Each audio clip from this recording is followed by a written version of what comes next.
Everyone welcome to my YouTube channel. तो आज का हमारा वीडियो सीडीपी से है। इस वीडियो में हम सीडीपी के जो कुछ प्रीवियस ईयर के प्रश्नों को कवर करने वाले हैं, जो कि सीटेट पेपर फर्स्ट और सेकंड दोनों के लिए इंपॉर्टेंट होने वाला है। सो आप लोग वीडियो पर कंटिन्यू बने रहिएगा। तो आइए देखिए, इसमें पहला वाला क्वेश्चन देखिएगा। तो सबसे पहला वाला क्वेश्चन ये है कि वातावरण के साथ सामान्य एवं अस्थायी समायोजन ही व्यक्तित्व है। अब यह कथन जो है तो किसने दिया है, देखिएगा। वातावरण के साथ जो है तो सामान्य एवं अस्थायी समायोजन जो है तो ये व्यक्तित्व है। तो ये कथन पूछा गया है कि इसे किसने दिया है। तो आइए देखिएगा, पहला वाला ऑप्शन दिया गया है कि वैलेंटाइन ने दिया है, या फिर वुडवर्थ ने दिया है, या देखिए ऑप्शन नंबर 3 है कि बोरिंग ने दिया है, या देखिए ऑप्शन नंबर 4 देखिएगा कि आलपोर्ट ने दिया है। तो देखिए इसमें कि वातावरण के साथ सामान्य एवं अस्थायी समायोजन ही व्यक्तित्व है। अब ये कथन जो दिया है तो इसे दिया है बोरिंग महोदय ने। सो इसका राइट आंसर हो जाएगा ऑप्शन नंबर सी वाला ऑप्शन जो है तो इसका सही उत्तर हो जाएगा। आइए देखिएगा नेक्स्ट वाला क्वेश्चन। तो नेक्स्ट नंबर क्वेश्चन ये है कि एक बालक घर बनाता है फिर गिराता है, इससे आप क्या समझेंगे। देखिएगा, एक बच्चा जो है तो वो घर बनाता है, उसके बाद घर को गिराता है। अब देखिएगा कि इससे आप क्या समझेंगे। तो पहला वाला ऑप्शन दिया गया है कि उस पर हमेशा नज़र रखेंगे, यानी एक बालक जो है तो पहले घर बनाता है उसके बाद गिराता है, तो इससे हम जो है उसके ऊपर नज़र रखेंगे, या फिर उसकी जिज्ञासा को प्रोत्साहित करेंगे और उसकी ऊर्जा को सही दिशा में संचारित करेंगे, या फिर ऑप्शन नंबर 3 है कि उसे समझाएंगे कि घर तोड़ा नहीं जाता, या फिर ऑप्शन नंबर डी देखिएगा कि घर बनाने नहीं देंगे। तो देखिएगा, एक बालक जो है कि पहले घर बनाता है फिर उसके बाद में घर को गिराता है। तो ऐसी स्थिति में, ऐसी सिचुएशन में हम उस बच्चे की जिज्ञासा को प्रोत्साहित करेंगे और उसकी ऊर्जा को सही दिशा में संचारित करेंगे। सो इसका राइट आंसर हो जाएगा ऑप्शन नंबर बी। अब आइए देखिएगा नेक्स्ट नंबर क्वेश्चन। देखिए, तो नेक्स्ट नंबर क्वेश्चन ये है कि बालक के मनोविज्ञान के आधार पर सर्वोच्च उचित कथन क्या है। तो देखिएगा कि बालक के मनोविज्ञान के आधार पर पूछा गया है कि सर्वोच्च उचित कथन जो है तो वो क्या है। तो पहला वाला ऑप्शन दिया गया है कि सारे बच्चे एक समान हैं, यानी बालक के मनोविज्ञान के आधार पर जो सर्वोच्च उचित कथन ये है कि सारे बच्चे जो होते हैं तो वो एक समान होते हैं, या फिर प्रत्येक बच्चा विशिष्ट होता है, या नेक्स्ट वाला है सी है कि कुछ बच्चे विशिष्ट होते हैं, या फिर ऑप्शन नंबर डी है कि कुछ बच्चे एक जैसे होते हैं। तो देखिए, ऐसा नहीं है कि कुछ बच्चे एक जैसे होते हैं, या फिर कुछ बच्चे विशिष्ट होते हैं, या फिर सारे बच्चे समान होते हैं। तो ऐसा कुछ नहीं है।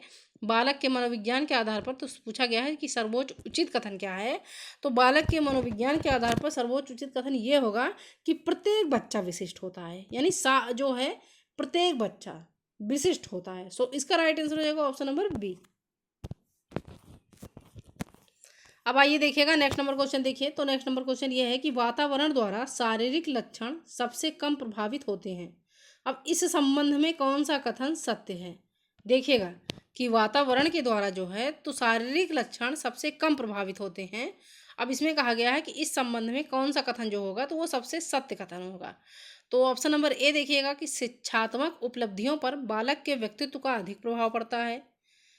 देखिए कि वातावरण द्वारा शारीरिक लक्षण जो है तो सबसे कम प्रभावित होते हैं। तो इसमें पूछा गया इस संबंध में कौन सा कथन जो होगा तो सत्य कथन होगा। तो पहला वाला ऑप्शन दिया गया है कि शिक्षात्मक उपलब्धियों पर बालक के व्यक्तित्व का अधिक प्रभाव पड़ता है, या फिर बी है कि वातावरण का सीधा प्रभाव शारीरिक लक्षण पर पड़ता है, या फिर सी वाला ऑप्शन देखिएगा कि स्वभाव पर वातावरण का अधिक प्रभाव पड़ता है, या डी देखिएगा कि उक्त में से कोई नहीं।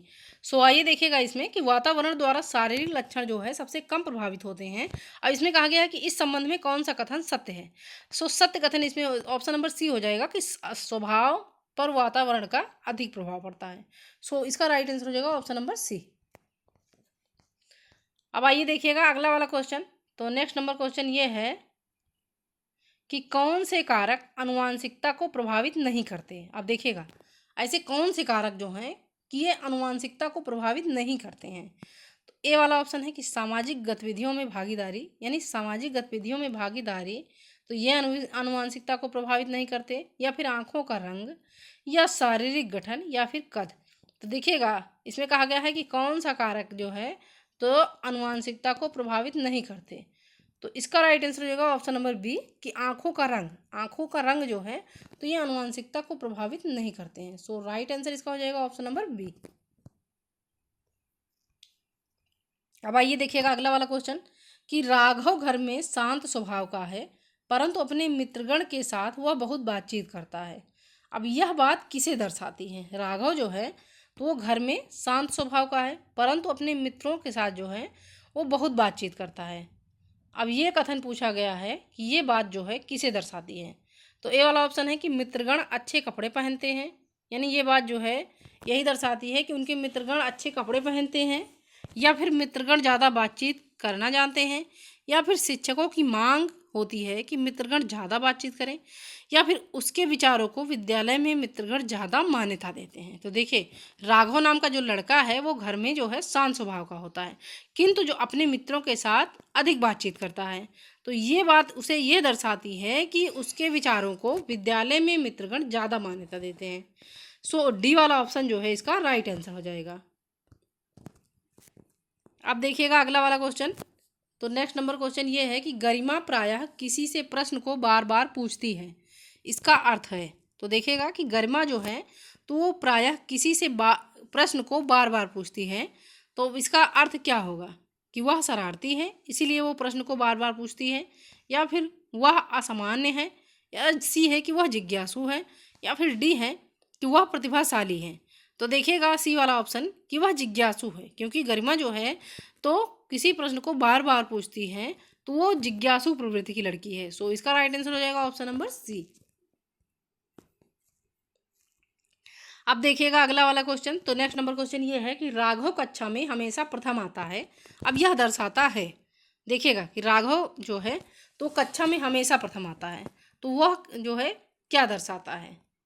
कि वह ट्यूशन लेता है, यानी राघव जो है तो वो हमेशा जो है प्रथम आता है, तो वो ट्यूशन लेता है इसीलिए प्रथम आता है, या फिर शिक्षण पद्धतियों और विषयों का ज्ञान रखता है, या वह प्रतियोगी स्वभाव का है, या फिर वह सुबह जल्दी उठकर स्कूल जाता है। तो ये देखिएगा इसमें कि राघव कक्षा में हमेशा प्रथम आता है, यह दर्शाता है कि शिक्षण पद्धतियों और विषय का उसे ज्ञान रखता है। राघव नाम का लड़का जो है तो वो शिक्षण पद्धतियों और विषयों का ज्ञान रखता है, इसीलिए वो कक्षा में हमेशा प्रथम आता है। सो इसका राइट आंसर हो जाएगा ऑप्शन नंबर बी।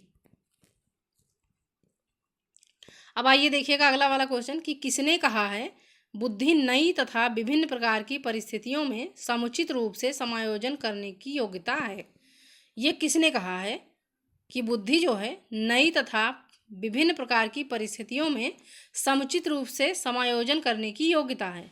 तो देखिए, पहला वाला ऑप्शन है कि वेसलर ने कहा है, बी है कि टर्मैन ने कहा है, सी है कि क्रूज ने कहा है, या फिर डी है कि ई बिंग हास ने कहा है। तो देखिएगा इसमें कहा गया है कि किसने कहा है कि बुद्धि नई तथा विभिन्न प्रकार की परिस्थितियों में समुचित रूप से समायोजन करने की योग्यता है।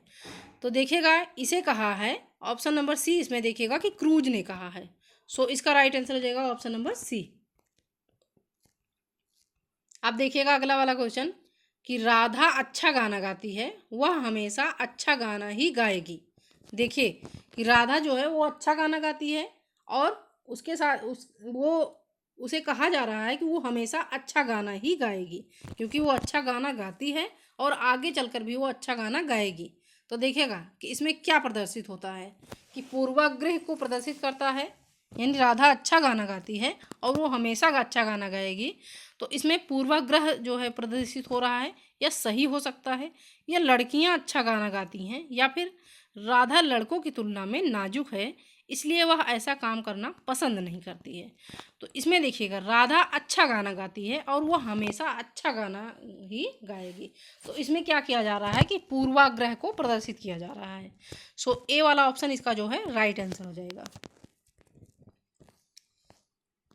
अब देखिएगा अगला वाला क्वेश्चन। तो नेक्स्ट नंबर क्वेश्चन ये है कि बाल केंद्रित शिक्षा में शामिल है। आइए देखिएगा इसमें कि बाल केंद्रित शिक्षा में शामिल है। तो बाल केंद्रित शिक्षा में क्या शामिल है कि एक कोने में बैठे बच्चे शामिल है, या फिर प्रतिबंधित वातावरण में सीखना शामिल है, या ऐसी गतिविधियां जिनमें खेलना शामिल नहीं है, या फिर ऑप्शन नंबर डी है कि बच्चों के लिए आसान गतिविधियां शामिल है। तो इसमें देखिएगा कि बाल केंद्रित शिक्षा में पूछा गया है कि शामिल है। तो बाल केंद्रित शिक्षा में शामिल ये है कि बच्चों के लिए आसान गतिविधियां शामिल होती हैं। बाल केंद्रित शिक्षा में क्या होता है कि उसमें बच्चों के लिए आसान गतिविधियां शामिल की गई होती हैं। सो इसका राइट आंसर हो जाएगा ऑप्शन नंबर डी।